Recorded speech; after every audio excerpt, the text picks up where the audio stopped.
It began like a scene from a nightmare. An abandoned SUV on the side of a winding country road, its doors wide open. Inside, the seats were still warm. A phone lay on the dash mid-charge. In the back seat, half-crumpled maps with thick black marker slashes through town names. No sign of the 5 people who had been inside, or why they had left in such a hurry. This was a bizarre and unsettling disappearance of the Tromp family, a case that gripped Australia in 2016 and left investigators chasing shadows. On August 29th, Mark Tromp, 51, his wife Jacoba, 53, and their 3 adult children, Rihanna, 29, Mitchell, 25, and Ella, 22, left their farm in Sylvan, Victoria, not for a holiday, not for business. They fled. They didn't take their passports, bank cards, or any obvious supplies for a planned trip. It was as if they decided in an instant to outrun something no one else could see. Before that morning, the Tromps were the picture of rural success. Mark and Jacoba had built a thriving red currant farm and earth-moving business. Neighbors described them as private but hardworking, with a deep bond as a family. They weren't the type to seek attention. Mark in particular was meticulous. Records in order, routines rarely broken. Jacoba had a calm steadiness. The kind of woman who remembered everyone's birthday and could coax a stubborn plant to bloom. The children, all in their 20s, were grounded but independent. Rihanna, the eldest, was thoughtful, a bit reserved but fiercely loyal to her parents. Mitchell was more outgoing, the kind of guy who could fix a tractor by instinct. Ella was a creative spirit, often posting bright, cheerful moments from farm life online. To friends, nothing seemed amiss. But in the days before the disappearance, subtle cracks began to show. The Tromps had grown more withdrawn. Neighbors noticed less laughter, fewer cars coming up the long gravel driveway. And there was something else. Whispers that Mark had become increasingly anxious, convinced someone was watching the property. That Monday morning, without warning, the family piled into their silver Peugeot and drove north. They left behind wallets, credit cards, and IDs. The only electronics they took were a single phone, and even that would soon be tossed aside. At first, the drive seemed ordinary. They followed the main highway, passing rolling green hills and quiet towns. But the atmosphere inside the car was tense. Rihanna would later say she could feel the pressure building like a storm cloud. Her parents were murmuring in the front, low and urgent. The rear-view mirror kept shifting, as though Mark was checking for a tail. Hours into the journey, Mitchell began to sense that something was wrong, terribly wrong. His father's paranoia was palpable. He spoke in vague terms about dangers closing in, about the need to keep moving. Mitchell tried to reason with him, but it only made things worse. Finally, somewhere outside Bathurst, Mitchell had had enough. At a fuel stop, he took his phone and quietly left the family, heading home on his own. It was a decision that might have saved him from whatever was coming, but also left the rest of the family one member down, driving deeper into the unknown. The Peugeot pushed on through long, lonely stretches of road, the eucalyptus forest on either side casting long shadows in the fading light. Sometime that night, the remaining 4 Tromps checked into a motel in the small town of Jenolan, but they didn't rest.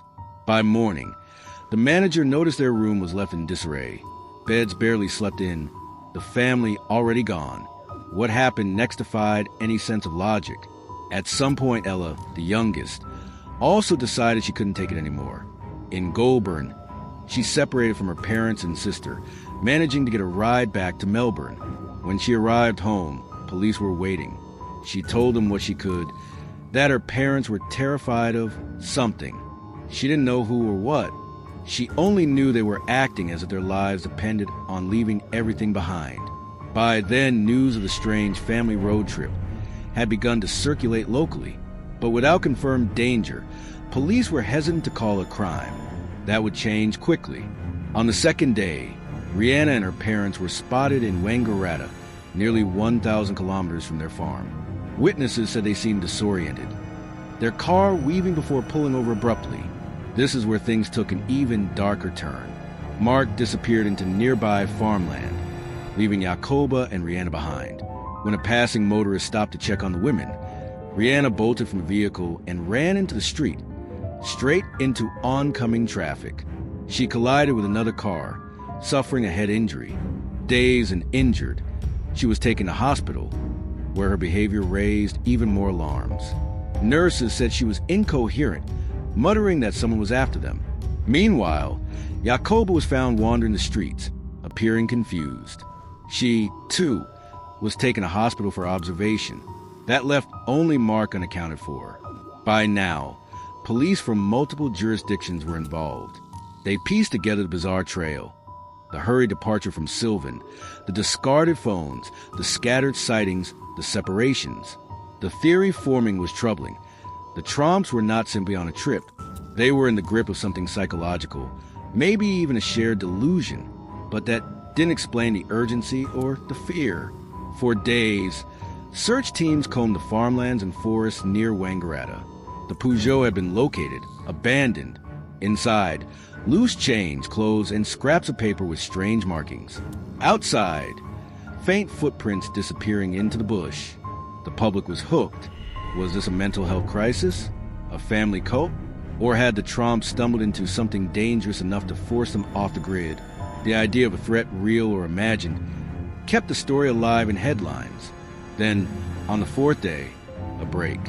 A farmer reported seeing a disheveled man matching Mark Tromp's description, walking along the roadside, head down, avoiding eye contact. But when police arrived, he was gone. The search intensified. Helicopters scanned from above. Officers on horseback rode into areas too rough for vehicles. And still, no sign of Mark. It would be another 2 days before the mystery took a new turn. One that would make even the investigators question what was really going on. Because when they finally found Mark Tromp, he wasn't alone. And what he had with him would change the entire course of the investigation. Mark Tromp was found 6 days after the family had vanished from their Sylvan farm. It wasn't in some abandoned farmhouse or remote bushland clearing. He was crouched by a shallow creek bed, just outside the tiny town of Wangaratta. His clothes soaked, his face pale, and his hands trembling as though they'd been holding on to something invisible for far too long. He wasn't armed. He wasn't injured. But beside him, half buried in wet leaves, was a small, battered briefcase. When police approached, Mark didn't run. He just stared at them with hollow eyes, as if he'd already traveled further in his mind than his body ever could. "It's not safe," he murmured. "You have to keep it closed." The officers asked what he meant, but he refused to explain. The briefcase, he insisted, couldn't be opened there, not where they could see. From the moment the object was placed into evidence, it became the silent focal point of the investigation. No one outside law enforcement knew what was inside, and to this day, speculation swirls around it. Some officers later hinted it contained nothing unusual, just papers, maybe maps. Others spoke off-record about strange diagrams and a hand-drawn list of names, some crossed out in thick black marker. Mark was taken into custody, not under arrest, but for his own safety. Police noted he was lucid at times, but prone to long silences and sudden bursts of agitation. He would pace the length of the interview room, pausing to glance toward corners as if checking for something no one else could see. Meanwhile, his wife Jacoba remained hospitalized. Her memory of the days on the road was fragmented, like looking at a photo album with half the pictures torn out. She remembered driving. She remembered the constant scanning of the mirrors. She remembered Mark saying they had to leave everything. Phones, cards, IDs, behind because the signals could be traced. But she couldn't or wouldn't say who was after them. Their daughter Rihanna, recovering from her head injury, gave a similar account. She said her father had been talking about danger in the air and that someone had been planting thoughts in their minds. She insisted she didn't understand it herself, only that the fear had been real enough to make her leave everything she owned without looking back. The question was obvious. Had this been a collective psychotic episode, what psychiatrists call folie à famille, or had the Tromps genuinely been targeted by something or someone? Mitchell, the son who'd left early in the trip, was clear in his view. He told reporters his parents had been paranoid and not making sense. When asked about the briefcase, he admitted he didn't know it existed until police found it. The press couldn't get enough of the story. A family fleeing without warning, a car abandoned, multiple members splitting up, injured or wandering the streets. A father found days later in the bush clutching a mysterious case. It had all the hallmarks of a true crime mystery, except no clear crime had been committed. And yet, there were unsettling details in the background. Police noted that before the departure, Mark had made unusual changes to his business records. Certain documents had been removed from the office. The farm surveillance system had been disconnected. The landline had been unplugged. Neighbors began recalling odd incidents, late-night vehicle movements, Mark walking the property with a flashlight, and in one instance, confronting a delivery driver for stopping too close to the main gate. Even stranger, 2 days before they fled, all 5 Tromps reportedly left their phones in a pile in the kitchen. When Ella asked her father why, he told her, "It's safer this way. We can't be tracked." If this was purely delusion, it was one that had been building for weeks. But what, if anything, had triggered it? Some investigators quietly looked into whether the family had been the target of a scam or intimidation attempt. Someone planting seeds of fear for financial or personal gain. Others leaned toward the shared psychosis theory, suggesting Mark's paranoia had spread to the rest of the family. But there was a detail about the briefcase that wouldn't stay buried. A source inside the investigation later claimed that inside the case, among the papers and notes, was a single Polaroid photograph. The image reportedly was of the Tromp's farmhouse, but taken from a distance at night. The source said it appeared to have been shot from the tree line, as if someone had been watching the property.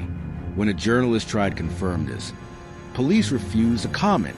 Mark was released from observation after several days, with no charges laid.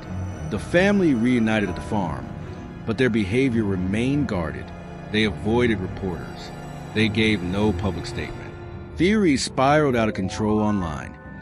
Everything from government mind control experiments to involvement in a secretive religious group. Yet in the weeks that followed, one fact kept resurfacing, whatever they'd been running from. The Tromps never left Australia during that time. No known threats had been made against them. No suspicious vehicles had been recorded on local CCTV near their home before they left. Still, the image of that abandoned car, the scattered family, and the briefcase remained burned into the public imagination. And just when the frenzy began to fade, a final twist reignited it.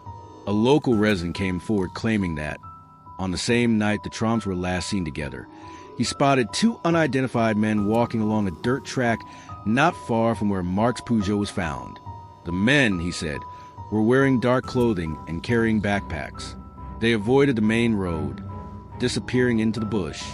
The man didn't think much of it at the time, until he recognized Mark's face on the evening news. Police followed up, but there were no further sightings. The trail went cold.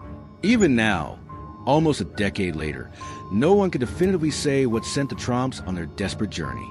And while some dismiss the case as nothing more than a shared mental breakdown, others believe that somewhere in the mix of paranoia, scattered memories, and that battered briefcase lies the shadow of something far more dangerous. Because if the Tromps were only running from an idea, why does it still feel like whatever they feared might still be out there? And what if it wasn't finished with them yet? The man who saw the 2 figures in the bush was named Grant Riley, a retired truck driver who'd lived in the area for 30 years. He was no stranger to peculiar sights country roads sometimes offered. Kangaroos frozen in headlights, lost tourists turning around at midnight. But what he saw that evening unsettled him in a way he couldn't explain. It was just after 9 p.m. He'd been returning from a friend's property, his Uda rattling along a rutted dirt track that ran parallel to the main road. In the corner of his headlights, 2 shapes emerged, men, tall, lean, dressed in dark hiking gear. They weren't walking side by side, but in a staggered formation, one ahead of the other, like they were trained to move that way. Both carried small packs, but it was the way they moved that stuck in Grant's mind. Not wandering, not lost, purposeful. They didn't acknowledge his vehicle, didn't even glance his way. Instead, they kept to the tree line, almost melting into the shadows. Within seconds, they were gone. When Grant heard about the Tromp family's disappearance days later, the location of the abandoned Peugeot hit him like a punch. It was less than 2 miles from where he'd seen the men. Police interviewed Grant in detail, asking for descriptions. But in the low light, and with their faces partially obscured by caps. All he could say was that they were light-skinned, middle-aged, and moved like people who were used to avoiding notice. The lead seemed promising, until it went nowhere. No tracks were found in the bush where Grant had seen them. No stolen gear matching the men's description turned up. There were no reports of hikers or campers matching their appearance in the days before or after. Still, the account gnawed at investigators. If the Tromp's fear had been purely psychological, why did Grant's sighting match the timing and location of their flight so precisely? In the weeks after Mark's return, neighbors noticed changes around the Tromp property. Curtains drawn at all hours, new locks on gates, security lights installed, but facing inward toward the house rather than out to the road. And Mark himself, once talkative and approachable, avoided eye contact, often scanning the tree line when speaking to anyone. Then came the letter, delivered without a stamp, slipped under the farm's front gate one night in mid-September. It was handwritten in neat block capitals and signed and contained only a short message. You were right to leave. They know where you are now. Police examined it for fingerprints, DNA, even handwriting comparisons, but found nothing conclusive. Whoever wrote it had worn gloves and used a generic stationery brand available in any supermarket. The discovery wasn't made public. Yet somehow within days, local gossip caught fire, talk of warnings and threats surrounding the Tromps. And in the vacuum of facts, the theories got wilder. Some claimed the family had been involved in a shady business deal gone bad. Others insisted they'd stumbled across something they weren't supposed to see. But there was one detail about the letter that investigators never explained. Jacoba reportedly told police that she recognized the handwriting, not because it belonged to someone she knew well, but because she'd seen something identical before. She wouldn't or couldn't say where, only that it had been years ago and connected to the reason they left. The admission threw detectives into a quiet panic. If Jacoba's memory was accurate, it meant whatever had triggered the Tromp's flight wasn't a sudden psychotic break at all, but the resurfacing of a danger that had once shadowed them long before August 2016. And then, as if to prove the point, something happened that shifted the investigation's focus entirely. 3 weeks after Mark was found, a hiker exploring the Ovens River area stumbled upon a small camp hidden deep in the bush. The fire pit was cold, but there were signs of recent use. Discarded food wrappers, boot prints, and a single black baseball cap with an unfamiliar logo stitched in white. The hiker didn't recognize the emblem, but police later noted it matched a symbol found sketched in one of the notebooks from Mark's briefcase. That connection was never explained to the public. In fact, the cap's existence was quietly omitted from official statements. But it reinforced a suspicion among a few officers that the Tromps might not have been fleeing imaginary pursuers at all. Meanwhile, the family kept to themselves. No interviews, no appearances. Their business operations resumed at a reduced scale, but something had changed. The Tromps were no longer just farmers. They were watchers, living as though the bush itself might cough up their past at any moment. And maybe it already had, because a month later, Grant Riley, the man who'd seen the two figures, swore he spotted one of them again. This time, standing on a ridge just beyond the Tromp property line, watching the house as the sun went down. By the time Grant fetched his binoculars, the figure was gone. Was it paranoia feeding paranoia? Or had the shadow the Tromps feared followed them home? And if so, how much longer could they keep it from stepping out of the dark?